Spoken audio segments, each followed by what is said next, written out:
Frequency Podcast Network. Stories that matter, podcasts that resonate.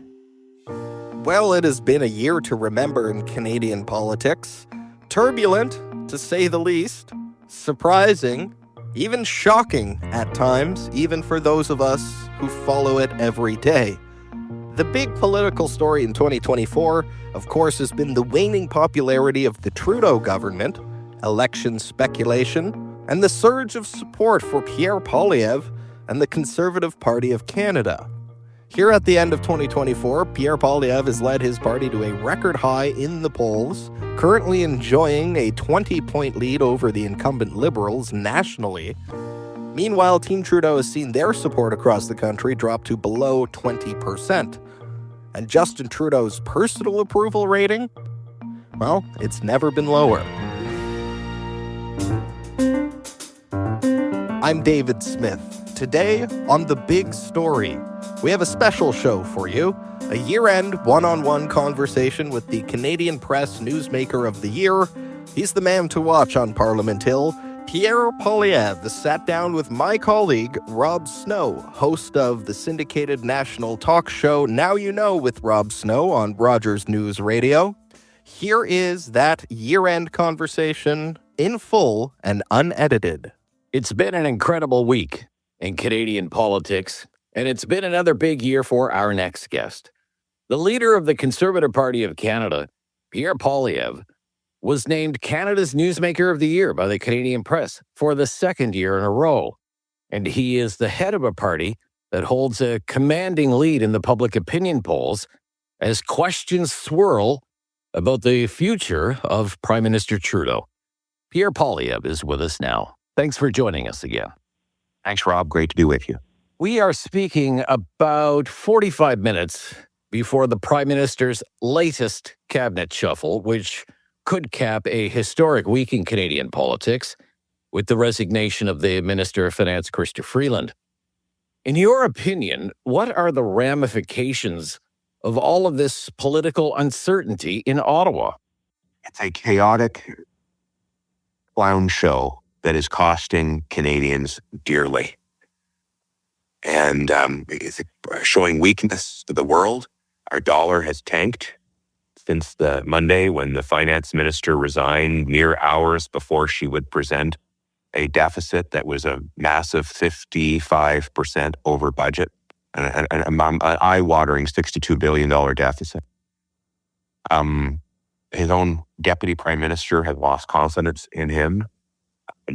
And then you have all these opportunistic liberals who now, not because they are feeling guilty about doubling housing costs or doubling the number of people who need food banks or releasing criminals into our street to cause chaos or breaking our immigration system, but because they're worried about losing their seats. Now they've turned on Justin Trudeau. And they're very blunt about it, that they don't care about the damage he's done. They care about the fact that he's not popular anymore. All these liberals, whether it's carbon tax Carney or Chrystia Freeland or these otherwise no-name backbench liberal MPs, they all helped Trudeau. They all enabled him to do the damage that he has done to our country.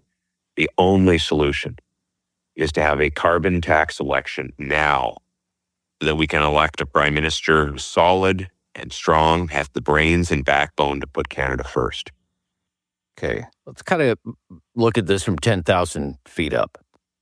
It has been said that any prime minister has two jobs. One is to keep the country united, and the other is to maintain friendly relations with the United States. And I would like to ask you about the second job first. If you were prime minister, what would you do to make sure the Canada-U.S. relationship remains mutually beneficial given the tariff threat from the incoming Trump administration? First, I would put our country first. I would state to President Trump and to the whole world, Canada will never be the 51st state of the U.S. We have a heroic past, a great people, and a brilliant future as an independent country. We happen to live next to the biggest economic and military superpower the world has ever seen. but the president has concerns about our border and our military. So I would say, look, we do need to rebuild our military after the NDP Liberal government destroyed it. We need drones and helicopters, boots on the ground, scanners at our ports to stop the rampant flow of deadly drugs, guns, stolen cars, and human trafficking. We also need to rebuild our military by diverting funds away from foreign aid, back office bureaucracy, and procurement boondoggles and putting that into frontline equipment and recruitment of our brilliant men and women who will have a warrior culture, not a woke culture.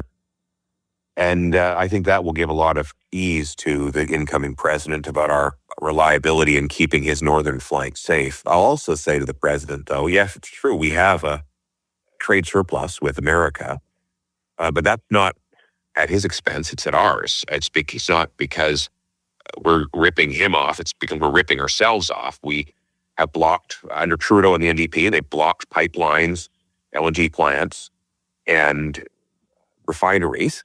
So we have to send our raw materials to the Americans at a massive discount, and they make all the profit and the wages off of those. So we've been donating this money to the Americans.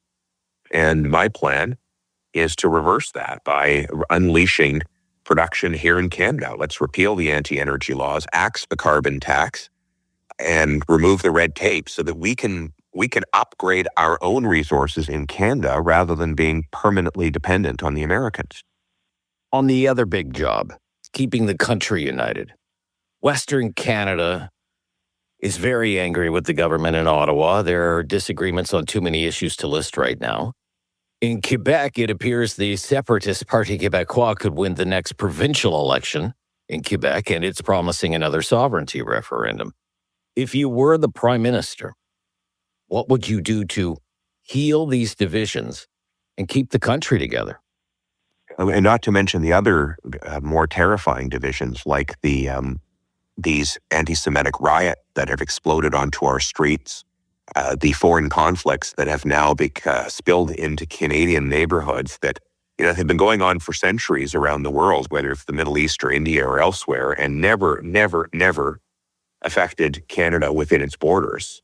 Now, after 9 years of Trudeau dividing our people, losing control of immigration and borders, we have people terrorized by these radical uprisings. So it all has to stop. So one, we have to get control of our borders. We have to expel anyone who breaks laws or participates in hate festivals against synagogues. We have to stop attacking our regions of our country. Like, let's get Ottawa out of the lives of Quebecers and Albertans. Let's have a smaller government that respects its own jurisdiction, and let's Albertans do what they want with their economy. Let's Quebecers have their more autonomy over their culture.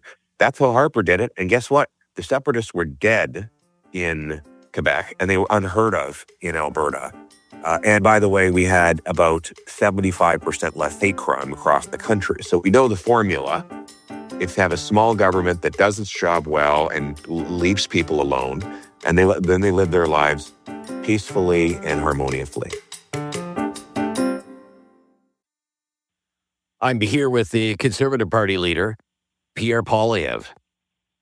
There have been 3 Conservative governments in my lifetime. I'm in my early 50s. There was the brief minority government of Prime Minister Joe Clark. There was the transformative government of Brian Mulroney. And then there was the government that you were part of, Stephen Harper's government. What lessons have you learned from these previous Conservative prime ministers? And how would a government led by you be different or the same? Well, I think we need to get back to the common sense consensus that predominated from 1984 with the election of Brian Mulroney until 2015 with the departure of Stephen Harper. And I include, frankly, the Liberal governments of Chrétien and Martin in that common sense consensus. And the Liberals believed in liberty, Conservatives believed in conserving it. We all believed in balanced budgets and free markets, free trade, small government, less bureaucracy. We all agreed that if someone did a bunch of crimes, they should stay in jail so they didn't terrorize our communities. We all agreed with immigration to bring people here who could integrate and get a job and a home, but we kept the levels and the screening to protect our national interests. That was the common sense consensus that made this the enemy of the world. And so my message to both Liberals and Conservatives who enjoyed that incredible golden era for our country is, let's build the future on that same common sense consensus. I take a lot of calls from listeners, Mr. Poilievre, from all across the country, from Western Canada, Atlantic Canada, Southern Ontario. This year, I've taken a lot of calls from people who support you. I have taken calls from people who don't support you and say they won't vote for you. And one of the concerns I often hear from people who don't support you is the issue of foreign interference in your refusal to get the security clearance and read that unredacted intelligence report. Some of your doubters have gone so far as to suggest there must be something in your background that makes it impossible for you to get that security clearance. What would you tell people who have these doubts? Well, it's false. I was already a cabinet minister, and I will add that the government has the ability to tell me any time if there is anyone interfering in the Conservative Party without swearing me to secrecy. It would be stupid for me to take an oath of secrecy on one of the biggest public policy issues and also have the inability to act on whatever intelligence they gave me. So if I do a secrecy oath and the thesis comes and says, well, you got this problematic person, theoretically, I would be banned from actually telling my party or my caucus. My caucus would have to vote on expelling that person without knowing anything about the details because I would be banned from saying anything to them.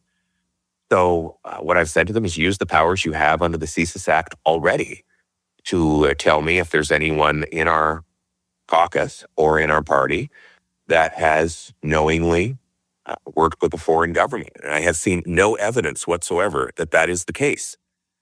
So that's why I've taken the approach I have.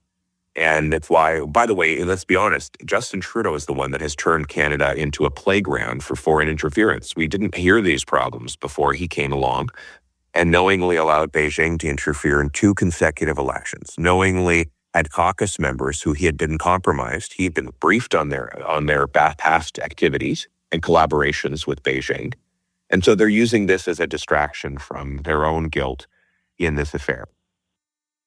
Okay. And by the way, the one last thing I will say, Rob, is I am the only leader that's saying release the names.